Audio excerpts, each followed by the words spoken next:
essa aula. Vocês gostaram desse adiamento do Enem? Eu sei que vocês já devem estar respondendo isso para todos os professores, mas eu também queria saber se vocês curtiram esse adiamento do Enem e se curtiram, por quê? Se não curtiram, por quê? E se vocês preferem a prova em janeiro ou dezembro. Alguém quer comentar? Eu queria escutar isso de vocês.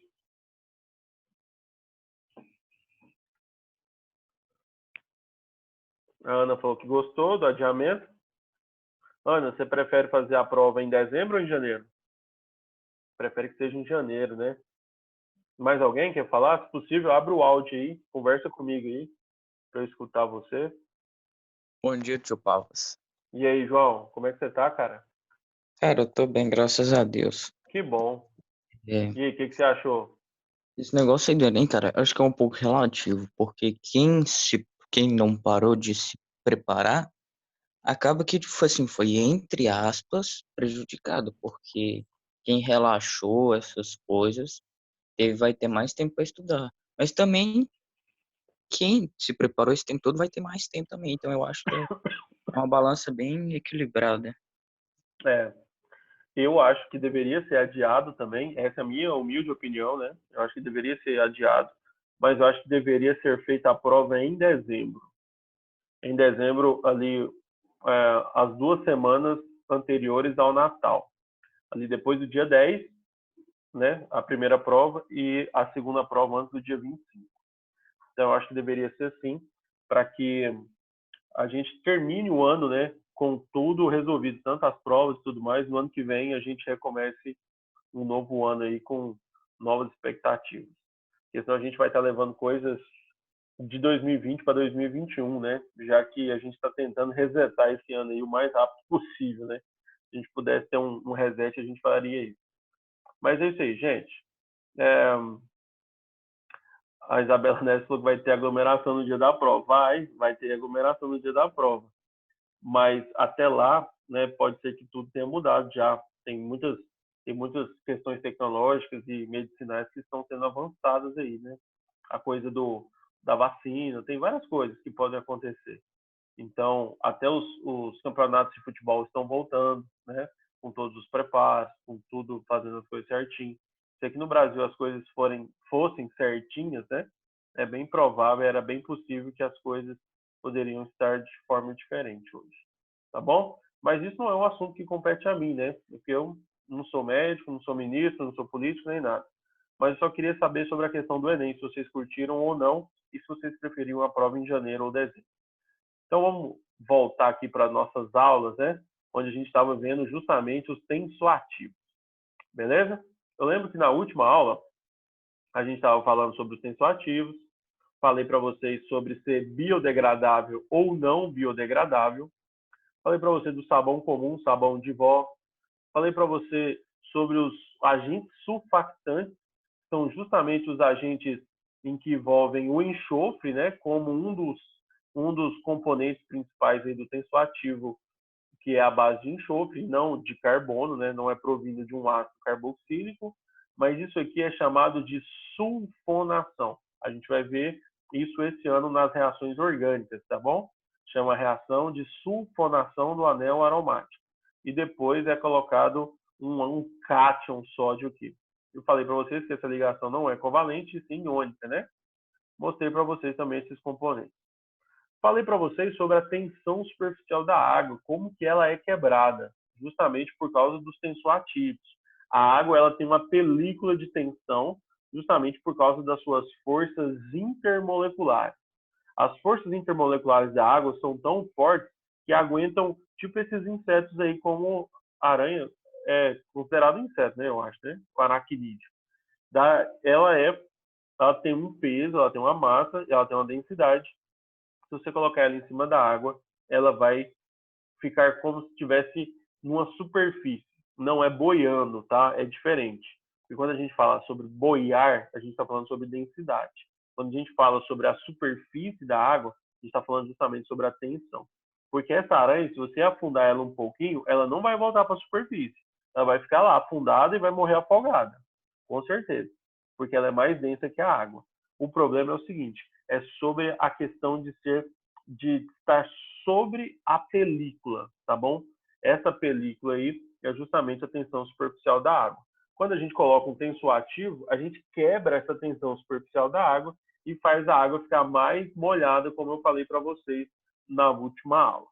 Beleza? Até aí, alguém tem alguma coisa, algum comentário a falar? Alguma dúvida?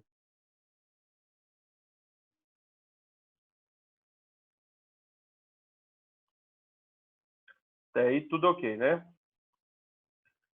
Então vamos lá. Valeu, menina Isabela, comentou aí. Vamos lá. A água micelar, falei para vocês justamente sobre aquela água micelar que é utilizada para remover a maquiagem, se não me engano, né? Até eu comentei sobre alguns negócios, produtos de maquiagem que eu estou aprendendo aqui com a minha esposa, justamente os nomes certinhos para não esquecer mais e não errar isso aí mais para você. Então agora eu já sei que blush é aquele negócio de colocar na bochecha, para deixar a bochecha rosa, e rímel é aquele negócio de passar nos cílios, né? Para deixar os cílios um pouquinho maiores. Eu acho que é mais ou menos isso. E essa água micelar que eu falei para vocês é justamente para remover a maquiagem, porque a maquiagem, normalmente ela é feita de uma película de gordura, que é justamente para fixar com a gordura do seu rosto. Então tá lá fixada. Se você passar água, ela não vai dissolver, ela vai apenas borrar. O que vai acontecer? A água vai arrastar um pouquinho essa maquiagem, porque ela não é totalmente solúvel, mas ela é parcialmente solúvel. Alguém escutou isso aí? Ela é parcialmente solúvel e por causa disso é que acontece o borrão. Por exemplo, se uma mulher maquiada ela começar a chorar demais, o que vai acontecer? Vai borrar toda essa parte onde vai passar a lágrima. E aí vai ficar parecendo aquele negócio lá do exorcista, né? Mas é nóis, gente, tamo junto. Agora, essas micelas aqui, que eu falei para vocês, são os tensoativos organizados. Então, quando você passa o sabão na mão e você organiza esses tensoativos, você forma as micelas. Então, micelas são tensoativos organizados. E aí, depois que eles estão organizados, eles podem ser solubilizados e carregados pela água. Daí tudo bem, né? Acho que a gente chegou a fazer esse exercício aqui na semana passada, ou na segunda-feira. Fizemos esse exercício? Sim, então vamos passar para frente. Fizemos esse exercício? Esse outro aqui? Não. Então vamos lá, valendo, hein? Ó, deixa eu ler para vocês, para a gente ver se a gente consegue um raciocínio lógico, tá bom? Depois desse raciocínio, eu quero ver se vocês conseguem resolver sozinhos.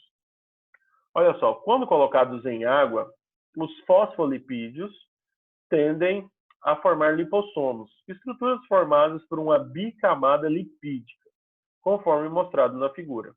Quando rompida essa estrutura, tende a se reorganizar e formar um novo lipossomo. Então tá aqui essa figura, eu quero convidar você a observar o que está acontecendo nessa figura. Porque quando o Enem coloca uma figurinha, quase nunca é à toa, tá bom? Você precisa observar. Então nós temos uma cabecinha aqui do fosfolipídio, né? Essas cabecinhas aqui. Essas cabecinhas aqui estão interagindo, tá bom? Então estão interagindo com o meio aquoso. E aqui, ó, essas cabecinhas de fora também estão interagindo com o meio aquoso. Daí tudo bem. Agora perceba comigo o seguinte, ó. Aqui nós temos essas perninhas. Essas perninhas são as camadas lipídicas, né, dos tensoativos, né? Os tensoativos também nós conhecemos esses aqui, os fosfolipídios. Então nós temos uma bicamada, porque nós temos essa primeira camada e nós temos essa segunda camada, né, que é a segunda camada lipídica. Então eles estão se organizando, perninha interagindo com perninha, cabecinha interagindo com o meio aquoso, cabecinha interagindo com o meio aquoso, tanto o meio aquoso de fora quanto o meio aquoso de dentro. Aí eu vou te perguntar o seguinte, ó, a minha pergunta é a mesma da pergunta do Enem. Esse arranjo característico se deve ao fato de os fosfolipídios apresentar uma natureza. Ó, que legal. Pode ser uma natureza polar?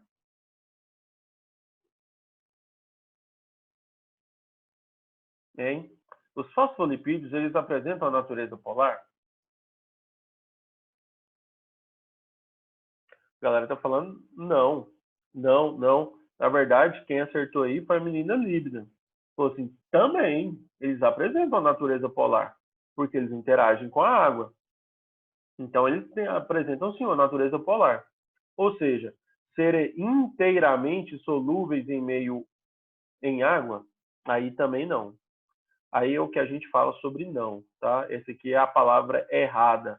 Se eles falassem assim, ó, por apresentarem uma natureza polar, ou seja, serem parcialmente solúveis em água, aí sim a gente poderia falar isso.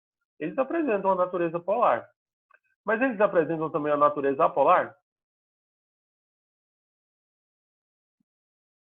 Que isso, hein, gente? Vocês estão escutando esse barulho? Eles também apresentam a natureza, acho que é o meu fone está acabando a bateria. Se acabar a bateria aqui, eu vou usar só do computador. Tá aqui, apolar.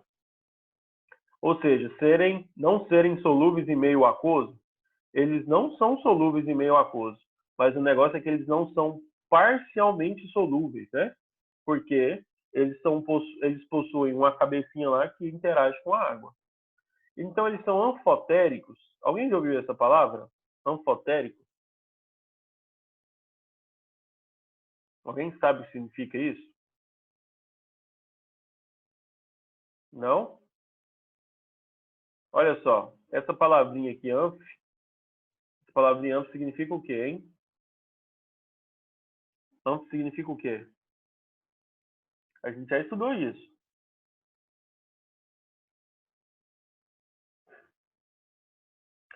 Dois meios. Menina Líbida falou aí. Menina Líbida, se for falar, eu queria muito se pudesse abrir o áudio, tá? Que aí a interação é melhor, né? Tá bom. Beleza. Todo mundo aí, quem for falar, por favor, tenta abrir o áudio, tá bom? Só se a conexão da sua internet estiver muito ruim, que eu quero que você escreva aí. Mas, se possível, vamos tentar ter uma interação boa. Seguinte, velho. Quando a gente tem anfíbios, como eu já falei para você, bio significa vida, anf significa duas formas de vida, né? Então, anf significa duas formas. No caso aí, então, anfíbios, duas formas de vida, meio terrestre, meio aquático. Quando a gente tem anfifílico, que eu falei para vocês, é afinidade com duas naturezas, né? Duas naturezas, e afinidade seria anfifilia, natureza polar e natureza apolar. Quando eu falo anfotérica, ele pode se comportar tanto como ácido, tanto como uma base, tá bom? Então, são duas naturezas também químicas. Só que essa natureza anfotérica são naturezas de ácido e base. Então, eu queria saber o seguinte, esses fosfolipídios podem se comportar como ácido e como base? Como eles são sais, na verdade, como eles são os fosfolipídios, né, a tendência deles é mais se comportar como uma característica básica. Como eu falei para vocês, que todas essas substâncias elas são caracterizadas por meio básico, característica básica. Então, a substância anfotérica ela tem que se comportar tanto como ácido, tanto como base, que não é esse caso dos fosfolipídios. Deixa eu dar um exemplo para você. O óxido de zinco, que é o ZNO, ele é uma substância anfotérica. E, inclusive, a nossa água é uma substância anfotérica. Porque a água, quando ela está no meio ácido, ela se comporta como uma base. Quando a água está no meio básico, ela se comporta como um ácido. Então, ela tem dois comportamentos. Tudo vai depender do meio onde ela está inserida. Então, a água é uma substância anfotérica, que pode ter tanto uma propriedade ácida como uma propriedade básica. Tudo vai depender. Acabou a bateria aqui do meu fone, agora é só pelo computador mesmo. Vamos lá. Vocês estão me escutando bem? Tá de boa até. Tá melhorzinho até. Tá melhor ainda? Beleza, então é nóis. Seguinte, gente. Ó, esse fosfolipídio pode ser insaturado?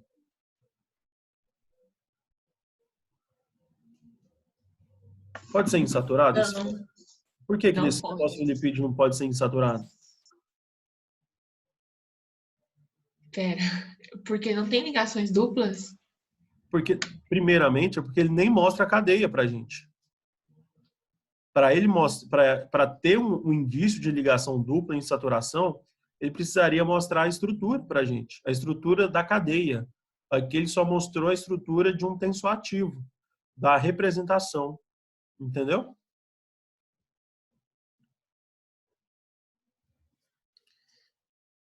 E pode ser a letra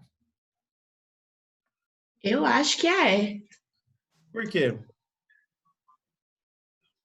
Por conta da anfifilia, que ele reage com água e com lipídio. Isso mesmo. Só a palavrinha reage que não acontece, né? Na verdade, acontece uma interação muito forte e forma uma mistura, né? É uma mistura tendendo a ser uma mistura cada vez mais homogênea por causa das interações. Mas essa anfifilia, ela é afinidade com duas naturezas, tanto a polar quanto a apolar, que é o caso desses fosfolipídios. Só que eu queria que vocês focassem justamente nesses nomes. Olha só que nome legal. Hidrofílica e hidrofóbica. Ele chamou a parte apolar de hidrofóbica. Tá correto isso? Tá certo. Tá certo. Eu posso falar tanto hidrofóbica quanto lipofílica. Olha só a palavrinha, o jogo de palavras. Quando eu falo lipofílica, é afinidade à gordura. Quando eu falo hidrofóbica, é aversão à água. Então, são naturezas iguais. Eu posso usar palavras diferentes para significar a mesma coisa. Então, eu posso usar a palavra hidrofóbica ou lipofílica. E para falar de hidrofílica, eu posso falar também lipofóbica. Porque todas as vezes que a gente fala lipo, vem daquela palavra chamada de lipossomos, né, de lipídios, e que a gente pode falar uma coisinha chamada de gordura. A menina Libna está perguntando o seguinte, ó, quando há uma reação, é uma mudança molecular? Todas as vezes que é uma reação, um fenômeno químico, onde há alteração na composição da substância. Então, o que era antes, né, precisa acontecer uma reação aqui para mudar os meus componentes. E isso sim é chamado de reação química. Quando você coloca duas substâncias no meio e que não reagem, isso é colocado como uma mistura. Pode ser uma mistura homogênea ou uma mistura heterogênea. Agora, quando é colocado dois componentes no meio, em que há uma reação química, isso é chamado apenas de reação e não de mistura. Beleza? Podemos passar para frente?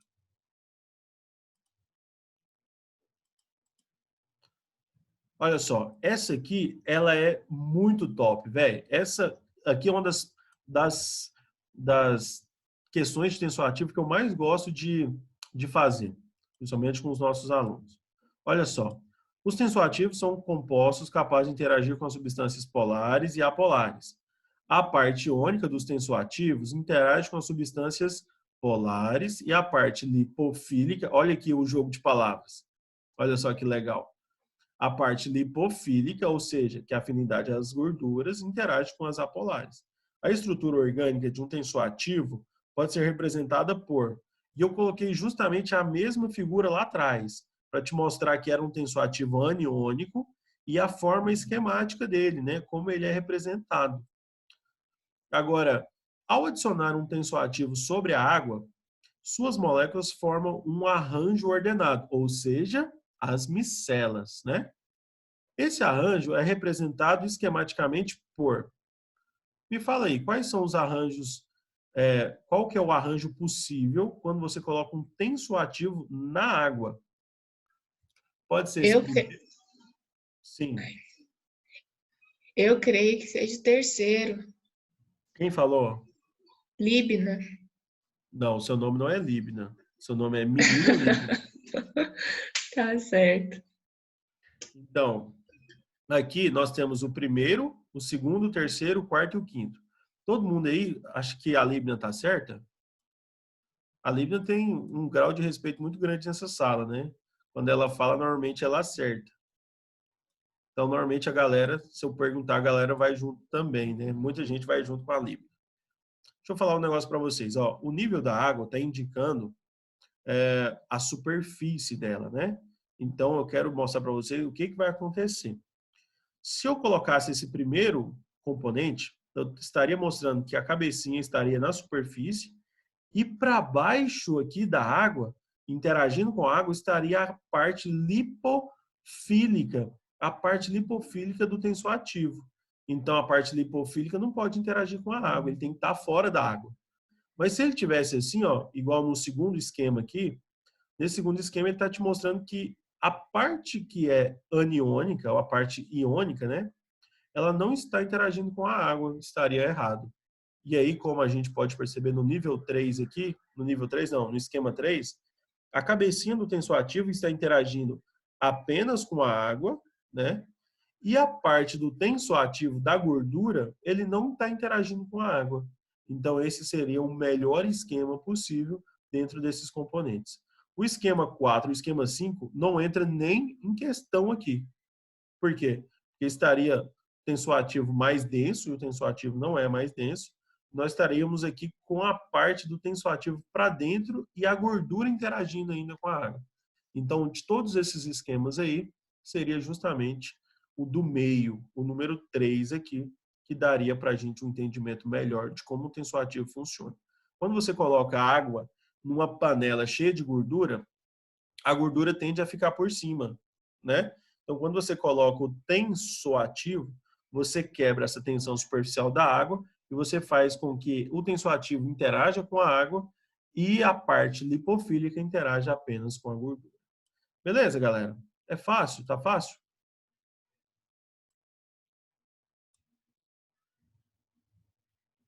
Tá suave para vocês? Tranquilo, né? Menina Isabela Neves está falando, Júlia Vitoriano.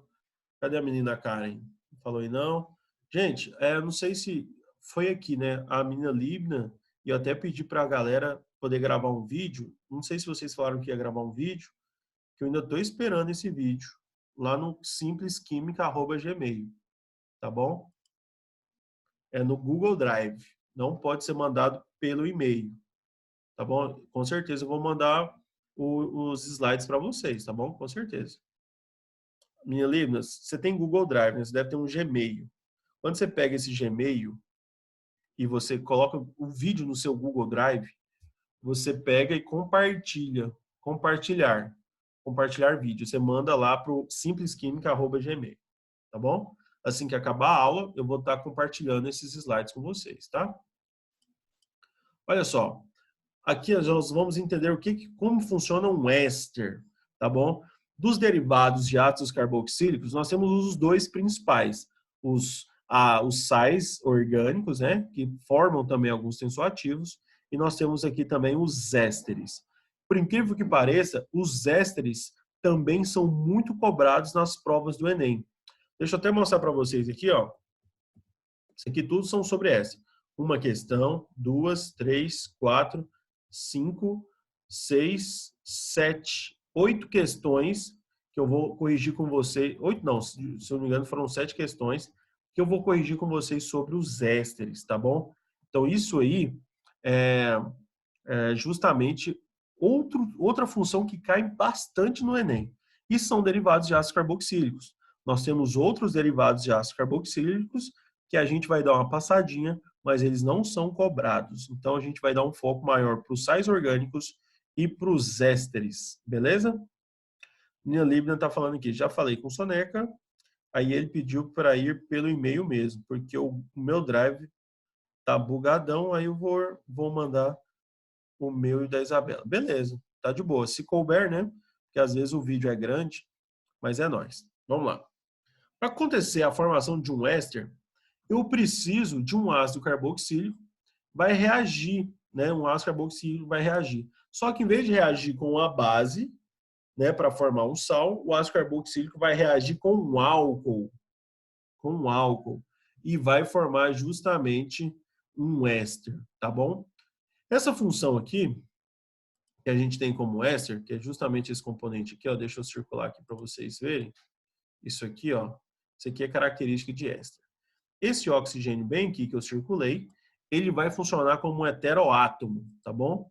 Ele vai ser um heteroátomo e ele vai dividir a cadeia em duas partes.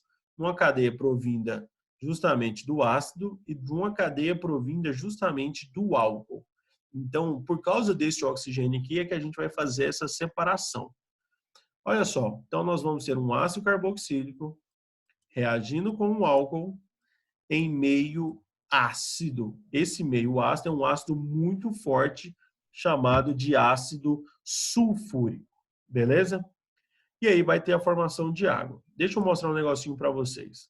Eu lembro que no ano passado eu cheguei a falar sobre éster com vocês, falei de reações de esterificação.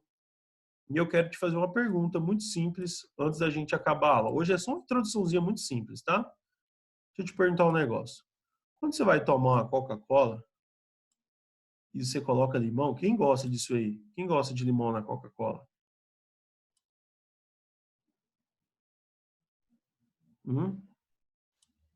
Quem gosta de Eu limão? gosto. Você gosta de limão na Coca-Cola, velho? Você acha que a Coca-Cola, ó, galera aqui falando eu, beleza, tal, velho, hoje é dia de maldade, né? Hoje é o dia de tomar aquele copão 500 ml de Coca sozinho, com gelo e limão, né? Comendo a carne assada, se possível. Então hoje é esse dia de maldade. Então vou desenhar vermelhinho aqui porque é o símbolo da Coca-Cola, tá bom?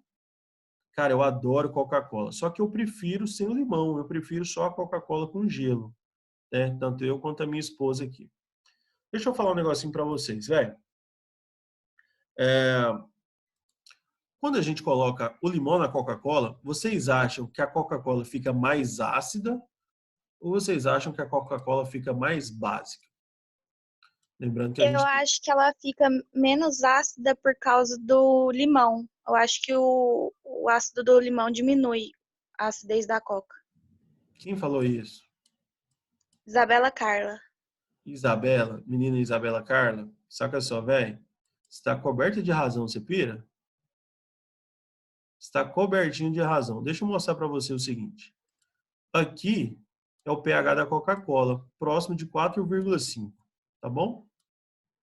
E aqui, vocês entendem sobre pH, né? Vocês já tiveram aula disso no ano passado em equilíbrio químico, né? Provavelmente vocês tiveram aula sobre pH, constante KW, né? Constante iônica da água, essas coisas assim. Tudo bem? Então, vocês sabem que uma escala de pH, ela vai de 0 a 14, e o ponto de partida neutro é justamente o 7. Do 7 caminhando para o 0, fica mais ácido, e do 7 caminhando para o 14, fica mais básico. Então, a Coca-Cola, ela é mais ácida do que o limão. Quando você coloca o limão na água, ou limão na Coca-Cola, são dois ácidos. E aí vai ter dois ácidos interagindo. Quando eu tenho dois ácidos interagindo, você vai observar depois, se você tivesse como fazer o teste, né, de acidez, que depois que você coloca o limão na água, ou limão na Coca-Cola, a tendência é a Coca-Cola chegar num estado de equilíbrio junto com o limão. Se o limão é 5,5 pH e a Coca-Cola é 4,5, a tendência é chegar em 5. Então, você vai diminuir a acidez da Coca-Cola. Você vai aumentar um pouquinho a acidez do limão, mas você vai chegar num equilíbrio aqui que é bem próximo do 5. Então, um ácido está reagindo com outro ácido. Só que a Coca-Cola é o ácido mais forte, que tem o ácido carbônico e o ácido fosfórico ali. E ali, eles vão funcionar como ácido. E o ácido do limão, que é o ácido nítrico e cítrico, você vai colocar aí, como são ácidos mais fracos e tá em menos concentração, ele vai funcionar como uma base. Então, justamente um ácido, ele pode se comportar como uma base. E é exatamente o que vai acontecer nessa reação de esterificação. Então, eu quero que você leve esse pensamento para segunda-feira, quando a gente for ter aula disso de novo. Tá bom? Tudo bem? Então, nós podemos ter dois ácidos reagindo e um deles vai se comportar como uma base. Isso pode acontecer dentro de reações. Beleza, galera? Alguma pergunta?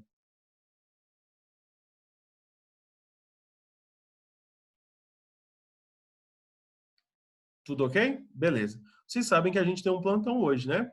Se eu não me engano, às 3 horas da tarde a gente tem um plantão hoje e eu vou estar lá para resolver todas as dúvidas de vocês. Então, se possível, leve dúvidas, que a gente vai ter aí mais ou menos uma meia hora para a gente poder retirar todas as dúvidas. No mais, gente, bom fim de semana para todos. Para quem não vê mais hoje no plantão, Espero que tenha um ótimo fim de semana e que sobreviva mais esse tempo aí, tá? Tamo junto, é nóis, valeu, um abraço, falou. Tamo junto, é nóis, valeu, falou, um abraço.